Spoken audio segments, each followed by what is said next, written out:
जिसने भी धोखा खाया है वो जानता है कि जब आप अपनी पत्नी को सेक्सी कपड़ों में और किसी अनजान आदमी के साथ होटल में अकेले पाते हैं तो ये आमतौर पर खतरे का इशारा होता है। आपको थोड़ा सा होश आ सकता है। मार्क ने उसका सामना नहीं किया। इसके बजाय वो लिफ्ट में अपनी लवर के साथ बातें करता और हंसता रहा। फिर अपनी पत्नी को एक शानदार रेस्टोरेंट में ले गया और सोच समझकर उसे शादी की सालगिरह का तोहफा दिया। उसने उस शाम कई घंटे गाड़ी चलाकर अपनी पत्नी को गांव के इलाके में एक झील के बीच एक छोटे से आइलैंड पर ले गया ताकि आखिरी एक यादगार सालगिरह बिताने की तैयारी कर सके। लेकिन जब अगले दिन एमा उठी तो उसने अपने पति को बिस्तर के किनारे पर अपनी ओर पीट करके हथकड़ी लगाए हुए पाया। बहुत ज्यादा डर के मारे एमा ने अचानक दिमाग से भरे बिस्तर से भागने की कोशिश की। वो फर्श पर लुढ़की और रेंगी। मार्क की बॉडी को बिस्तर से धकेल दिया लेकिन उसे भी बुरी तरह फर्श पर घसीटा गया। उसका दाहिना हाथ उसके मरे हुए पति के बाएं हाथ से कसकर बंधा हुआ था। वह कितनी भी जोर से खींचे उसकी कलाइयां बंधी रही। बर्फ से ढके बड़े पहाड़ों के बीच एक झील के बीच इस सुनसान आइलैंड पर हथकड़ी मजबूती से लगी हुई थी। मदद के लिए उसकी चीखें कमरे में जोर जोर से गूंज रही थी। एमा ने खुद को शांत करने की कोशिश की। उसने पुलिस को फोन करने की कोशिश की तो पता चला कि उसके पति ने पहले ही फोन लाइन काट दी थी। तभी उसने बर्फ से ढकी ढलान पर पिस्तौल पड़ी देखी। एमा ने जैसे कोई तिनका पकड़ रही हो बंदूक को हथकड़ी की चेन पर तेजी से तान दिया। बिना किसी हिचकिचाहट के उसने ट्रिगर दबा दिया। बार बार खोखली क्लिक की आवाज ने एमा की उम्मीद की आखिरी किरण को भी तोड़ दिया। मार्क ने पहले ही हिसाब लगा लिया था। सभी बंदूकों में सिर्फ एक गोली थी, वही जिससे उसने अपना सिर बचाने के लिए इस्तेमाल किया था। एमा डर से कांप रही थी। उसे गर्म कपड़े ढूंढने थे वरना वह मर जाएगी। बहुत कोशिश करके वह अपने पति को घसीटते हुए पास वाली वॉक इन क्लोजेट तक ले गई। जब उसने दरवाजा खोला तो बड़ी अलमारी में सिर्फ एक साफ सुथरी सफेद शादी की ड्रेस थी। शादी के दिन पहनी हुई शादी की ड्रेस। ये शादी की ड्रेस एक बहुत बड़ी अजीब बात थी जो उसे उसकी बेवफाई की लगातार याद दिलाती थी। उसका पति मार्क न सिर्फ उसे मरना चाहता था बल्कि यह भी चाहता था कि उसे इस पवित्र शादी की ड्रेस में भूखी और ठंड में दफनाया जाए और यही उसकी आखिरी आरामगाह हो। एमा को एक बहुत बड़ी बनी हुई सेफ मिली लेकिन इस समय उसके पास इसकी परवाह करने का कोई समय नहीं था।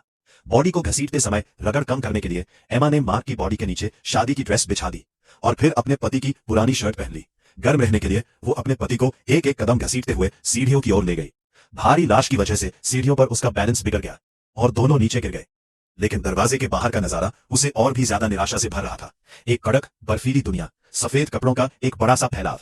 उस समय उसे आखिरकार समझ आया कि उसके पति ने उसे इस सुनसान आइलैंड पर लाने पर क्यों जोर दिया था। गर्म कपड़ों के बिना वो सब जीरो टेम्परेचर में जमकर मर जाती। एमा ने पागलों की तरह अपना फोन और चाकू ढूंढा लेकिन घर में जितनी भी नुकीली चीजें थी मार्क ने पहले ही उसका सारा सामान ले लिया था। उसका फोन पहले ही पानी से भरे फूलदान में फेंक दिया गया था और रात भर भीगा हुआ था। स्क्रीन कुछ सेकंड के लिए जली, फिर पूरी तरह काली हो गई और कबाड़ के टुकड़े में बदल गई। खुशकिस्मती से उसे अपने पति की कार की चाबियां एक खाली कूड़ेदान में मिल गई। इसका मतलब था कि अगर वह गैरेज में कार स्टार्ट कर पाती तो वह कार के हीटर का पहल इस्तेमाल करके बच सकती थी। एमा ने अपने पैरों में अपनी शादी की ड्रेस की परतें लपेटी, कड़कड़ाती ठंडी हवा को झेलते हुए और बॉडी को सामने के दरवाजे से एक एक कदम करके गैरेज की ओर घसीटा। लेकिन मार्क ने उसे कोई मौका नहीं दिया। कार की चाबी घुमाने के बाद कार 2 बार अटकी और फिर अचानक रुक गई। इसके तुरंत बाद कार का रेडियो जोर से बज उठा। उस पर मार्क की मौत से पहले बनाई गई एक रिकॉर्डिंग चल रही थी जो एमा के लिए एक मजाकिया मैसेज था। मैं तुम्हें जल्दी मौत नहीं दूंगा, मैं तुम्हें इस सुनसान गांव में निराशा में मरने दूंगा। बेबस एमा बॉडी को घसीटकर घर के अंदर ही ले जा सकी। फिर वह औजार ढूंढने के लिए बेसमेंट में गई लेकिन जब लाइट जली तो उसने देखा कि पूरा कमरा एक बड़े टॉयलेट से भी ज्यादा खाली था। हताश होकर एमा पूरी तरह टूट गई। पता चला कि शादी में पहले से ही बहुत सारी परेशानियां थी। मार्क खुद एक बदचलन आदमी था। जैसे ही एमा बॉडी को ऊपर ले जाने की कोशिश कर रही थी अचानक दरवाजे पर जोरदार दस्तक हुई। जब उसने दरवाजा खोला तो उसने देखा कि उसका लवर वहां खड़ा है। वही आदमी जिसे हमने शुरू में देखा था, जिसे हम जाओ हे कहेंगे। जाओ हे ने कहा कि उसे एमा का परेशानी वाला टेक्स्ट मैसेज मिला है और वो दौड़कर वहां गया। ये साफ तौर पर मार्क का बिछाया हुआ एक और जाल था। जाओ हे की बातों से एमा को मार्क के सुसाइड की असली वजह पता चलती है। मार्क जो पक्की मौत का सामना कर रहा था और जानता था कि उसके पास कोई रास्ता नहीं है, उसने गिल्ट की वजह से सुसाइड करने का फैसला किया। लेकिन मरने से पहले उसने अपनी पत्नी और लवर को अपने साथ नरक में घसीटने का एक बेरहम प्लान बनाया। इससे पहले कि दोनों कोई प्लान बना पाते, पास में एक अजीब पिकअप ट्रक आ गया।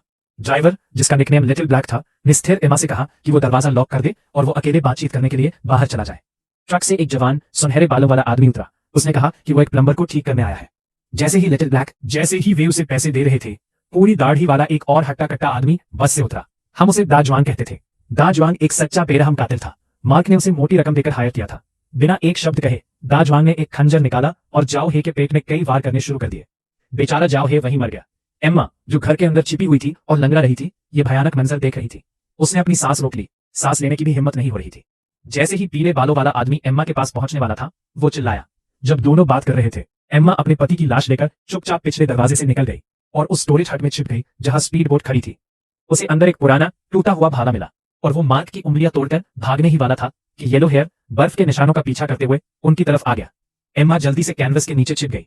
उसी समय येलो हेयर ने मार्क की बॉडी देखी और डरकर अपने भाई दाजुआंग को बुलाने के लिए झोपड़ी में वापस भागा। वे झोपड़ी में वापस आए और बॉडी को पलट दिया।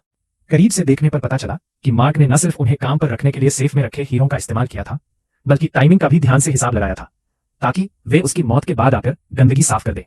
येलो हेयर ने जाने की जिद की, लेकिन लालची बिग स्ट्रॉन्ग ने मना कर दिया। वो जानता था कि सेफ खोलने के लिए मालिक के फिंगरप्रिंट और एमा के दिमाग में कोड की जरूरत होगी, इसलिए उसने एमा को ढूंढने के लिए हर जगह ढूंढने का फैसला किया। दोनों आदमियों के स्टोरेज रूम से जाने के बाद ही एमा ने नाव के नीचे से बाहर निकलने की हिम्मत की। फिर उसे स्पीड बोट में आधा बैरल एक्स्ट्रा गैसोलीन देखकर खुशी हुई। जैसे ही एमा कार में फ्यूल भर रही थी, दाजुआंग ने तेजी से हलचल महसूस की। वो हाथ में चाकू लेकर चुपके से उसके पास गया। एमा बस कार के नीचे छिप सकती थी। हालांकि दाजुआंग ने उसे देखा नहीं, लेकिन उसने बेरहमी से अपने खंजर से कार के सभी टायरों पर वार कर दिया, जिससे उसके भागने का रास्ता बंद हो गया। बेबस एमा बस बेसमेंट में घुस सकी। शोर सुनकर दाजुआंग ने उसका पीछा किया। जैसे ही एमा सीढ़ियों से घर लौटने वाली थी, उसने देखा कि हुआंग माओ बेसमेंट में नीचे जाने की तैयारी कर रहा है। मुश्किल में फंसी एमा सीढ़ियों के नीचे फंस गई थी। आखिरी सेकंड में एमा ने अपनी जेब से कार की चाबियां निकाली और पेट्रोल कार के अलार्म का बटन दबा दिया। तेज अलार्म ने तुरंत दोनों भाइयों को गैराज में खींच लिया। एमा ने मौके का फायदा उठाकर पहली मंजिल पर लॉबी में वापस भाग गई। उसने जियाओ हे का कोट और जूते उतारकर पहना दिए। जब दाजुआंग हॉल में लौटा और उसने अपने कपड़े गायब देखे, तो उसे तुरंत एहसास हुआ कि एमा कमरे में है। एक रॉकिंग चेयर को सफेद चादर से ढका देखकर दाजुआंग शरारत से मुस्कुराया और चादर उठा ली। अंदर सिर्फ गोल्फ क्लब का एक था। जिस पल वो हैरान हुआ, एमा जो परछाई में छिपी थी अचानक उछली और एक गोल्फ क्लब फेंका, जो दाजुआंग के सिर पर जोर से लगा। दाजुआंग तुरंत अटारी से गिर गया और बेहोश हो गया। एमा ने उसे ढूंढने का मौका देखा। ट्रक की चाबियां लेने के बाद एमा ने आते हुए सुनहरे बालों वाले आदमी को एक डंडे से आसानी से गिरा दिया। एमा फिर ट्रक की तरफ भागी और दरवाजे बंद कर दिए, लेकिन बहुत मजबूत और हिम्मती दाजुआंग अचानक उसके पीछे भागा, अपनी कोहनी से खिड़की तोड़ दी और एमा को बाहर खींच लिया। जब एमा फिर से जागी तो वो गहरी निराशा में डूबी हुई थी। वो एक बार फिर मार्क की लाश से लिपटी हुई थी। दाजुआंग ने उसकी गर्दन पर चाकू रखा, पासवर्ड मांगा, गा और धमकी दी कि अगर उसने उसे नहीं बताया तो वो एक एक करके उसके पैर काट देगा। इस मुश्किल मोड़ पर वो गोरी लड़की अचानक भड़क गई। उसने एमा द्वारा बिस्तर के नीचे फेंकी गई खाली पिस्तौल उठाई और दाजुआंग पर तान दी। वो गोरी लड़की ने हालात पर कंट्रोल कर लिया। उसने एमा से वादा किया कि अगर वो उसे कोड दे देगी तो वो उसे जाने देगी। गोरी लड़की को टाइगर से पैसे मिले ताकि वो एमा की हथकड़ी काट सके, जिसने उसे एक दिन और एक रात के लिए बांध रखा था। आजाद होकर एमा ने अपना वादा निभाया और कोड बताया। ये उसकी शादी की सालगिरह थी। बाद में दाजुआंग ने मार्क के फिंगरप्रिंट इस्तेमाल किए। अनलॉक करने और पासवर्ड डालने के बाद सेफ आखिरकार खुल गया, लेकिन अंदर कोई चमकदार हीरे नहीं थे। सिर्फ एक चमकीला पीला इंडस्ट्रियल हैक्सॉ था। हैक्सॉ पर मार्क की छोड़ी हुई एक छोटी सी लाइन लिखी हुई थी। दोनों आदमियों ने एक साथ एमा के गले में पड़े प्योर स्टील के हार को देखा। दाजुआंग को अचानक एहसास हुआ कि मार्क की नफरत हद पार कर गई है। वह न सिर्फ एमा को मारना चाहता था, बल्कि हीरो के लिए हैक्सॉ से उसका सिर भी जिंदा काट देना चाहता था। हुआंग माओ को लगा कि यह बहुत अजीब है और उसने मना कर दिया। उसने लड़ना शुरू कर दिया, लेकिन लालच में डूबे दाजुआंग ने हुआंग माओ के हाथ से बंदूक छीनने का मौका पकड़ लिया। उसने हुआंग माओ को जोर से गिरा दिया, लेकिन जब दाजुआंग ने गोली चलाई तो उसे पता चला कि कोई गोली नहीं थी, इसलिए उसने जबरदस्ती एमा की गर्दन रोकने की कोशिश की। हुआंग माओ, जिसका चेहरा खून से लथपथ था, एमा को बचाने के लिए आगे बढ़ा और दाजुआंग से लड़ने लगा। उनकी जबरदस्त लड़ाई के बीच हुआंग माओ को दाजुआंग ने जोर से दीवार से धक्का दे दिया। उसका सिर एक तेज हुक से टकराया, जिससे उसकी तुरंत मौत हो गई। दाजुआंग, जिसने अपने भाई को मारा था, पूरी तरह पागल हो गया है। दाजुआंग ने एमा के टुकड़े टुकड़े करने की कसम खाई। लड़ाई के दौरान एमा ने दाजुआंग के जानलेवा वार को रोकने के लिए जमीन से एक शादी का लबादा उठाया। फिर उसने एक बाघ के आकार की तलवार उठाई और दाजुआंग के सिर पर जोर से वार किया। दाजुआंग तुरंत जमीन पर गिर गया, उठ नहीं पाया। एमा ने मौके का फायदा उठाते हुए जमीन से आधी हथकड़ी उठाई और दाजुआंग का हाथ मार्क की लाश के हाथ से कसकर बांध दिया। इसके बाद एमा अपनी घायल जांग को गैरेज की तरफ घसीटते हुए ले गई, जबकि दाजुआंग जिद करके 100 से ज्यादा। एमा उस भयानक लाश के पीछे भागी। वो एक कदम आगे बढ़ी, अपनी बाइक पर बैठी, उसे स्टार्ट किया और गैस दबाते हुए पीछे की ओर गिर पड़ी। हालांकि सड़क पर कारों ने उसे रोक लिया था। कोई और चारा न होने पर एमा आगे बढ़ी। उसने दाजुआंग को टक्कर मार दी, जो उसकी ओर आ रहा था, लेकिन टायर फटने और फिसलन भरी बर्फ के कारण कार बेकाबू हो गई, एक स्टोरेज शेड से टकरा गई और पूरी तरह से क्षतिग्रस्त हो गई। कोई और चारा न होने पर एमा केवल कार से ही भाग सकती थी। इस समय एमा की ताकत धीरे धीरे कम हो रही थी। वह केवल जमी हुई झील को बेताब होकर रेंग सकती थी। उसके पीछे दाजुआंग नरक के एक राक्षस की तरह लाश को घसीट रहा था। उसके मुंह में खंजर था और वह कदम दर कदम उसके करीब आ रहा था। इससे पहले कि वे ज्यादा दूर रेंगते, दाजुआंग ने एमा का टखना पकड़ लिया। दोनों ने बर्फ पर एक आखिरी बेताब संघर्ष किया। एमा ने इस अफरा तफरी का फायदा उठाते हुए बर्फ से खंजर निकाला और एक झटके से दाजुआंग के कंधे में घोंप दिया। उसी समय टूटी हुई बर्फ तीनों का वजन नहीं सह पाई और फटने लगी। एक पल में तीनों 10 डिग्री सेल्सियस से नीचे के ठंडे झील के पानी में गिर गए। मार्क की लाश हजारों सोने के टुकड़ों की तरह तेजी से डूब गई। निराशा में दाजुआंग एमा के कपड़ों से बुरी तरह लिपट गया। उसके साथ मरना चाहता था। जिंदगी और मौत के बीच उस आखिरी सेकंड में एमा ने जानवर जैसी इच्छा शक्ति दिखाई। उसने दाजवांग के कंधे से खंजर निकाला। गंदे पानी में उसने ठीक दाजवांग की आंख में घोंप दिया। तेज दर्द से दाजवांग ने तुरंत अपनी पकड़ छोड़ दी। वह लाश के साथ हमेशा के लिए झील के नीचे डूब गया। एमा अपनी आखिरी सांस रोककर ऊपर तैरने की कोशिश कर रही थी और खंजर से बर्फ की सतह पर पागलपन भरे हमले। आखिरकार बर्फ टूटी और एमा पानी से बाहर निकली, सख्त बर्फ पर गिर पड़ी, बर्फ जैसी हवा में हाँफ रही थी। तभी पास की सड़क से एक दिलासा देने वाला सायरन बजा। एमा ने मुश्किल से अपना जमा हुआ बायां हाथ उठाया और धीरे धीरे अपनी 11 साल पुरानी शादी की अंगूठी निकाली, उसे बर्फ पर लुढ़काकर गहरी झील में डाल दिया, जिससे उसकी टूटी शादी हमेशा के लिए इस ठंडी खाई में दफन हो गई। रूबन पर एक कमेंट आगे है। कहावत है, किसी औरत की जीने की इच्छा को कभी कम मत समझो। 10, 50 और इससे भी ज्यादा कभी यह मत समझो कि एक खराब शादी किसी इंसान को कितना आगे धकेल सकती है।